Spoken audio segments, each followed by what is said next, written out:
pera ang gobyerno. May pera ang gobyerno. Nakukurap lang, pero may pera ang gobyerno.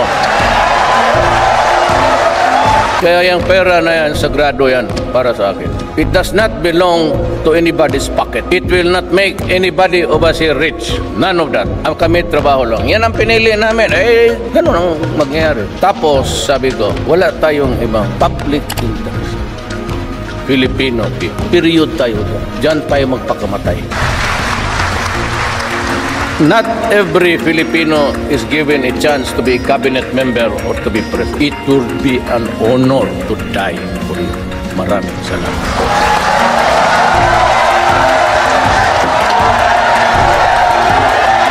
Ilan lang ang maging presidente na Pilipino. Are you extremely or inordinately proud to be president? Tell you, I do not need the position at this time of my life. Tanda. So, dito lang. Huwag na yung martial law na yun. Declare martial law. Dito lang umiikot. And my oath of office says, I must preserve the Filipino people. Hanggang dyan lang ako. Di na ako magtagal. I'm going home. I am a president seeking peace for my country. Nung na-presidente ako, inuna ko na ang komunista. Sabi ko, we have been fighting for 45 years. Do you mean to say that you want another 45 years of fighting?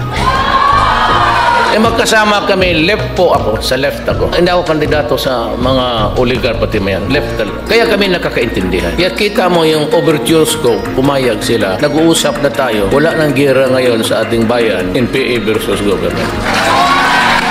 I promise 3 fundamental issues sa ating bayan. One is graft and corruption. Ang analogy ko dyan is parang aeroplano tayo na nandyan sa runway, bumubuelo na. For all these years, hanggang runway lang tayo, talagang hindi tayo naka-take off. And one of the things that I blame for this entire whatever, Filipino tayong lahat, is because of corruption. Has really pulled down the country considerably. Second ho, ang I promised you, itong drugs, kasi mabigat na problema sa bayan. Ang third, criminality. So, mag-umpisa ako sa graft and corruption.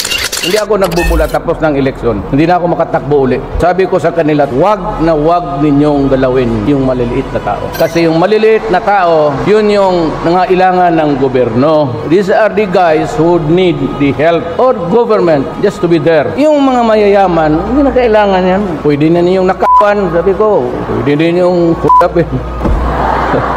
Huwag yung maliliit.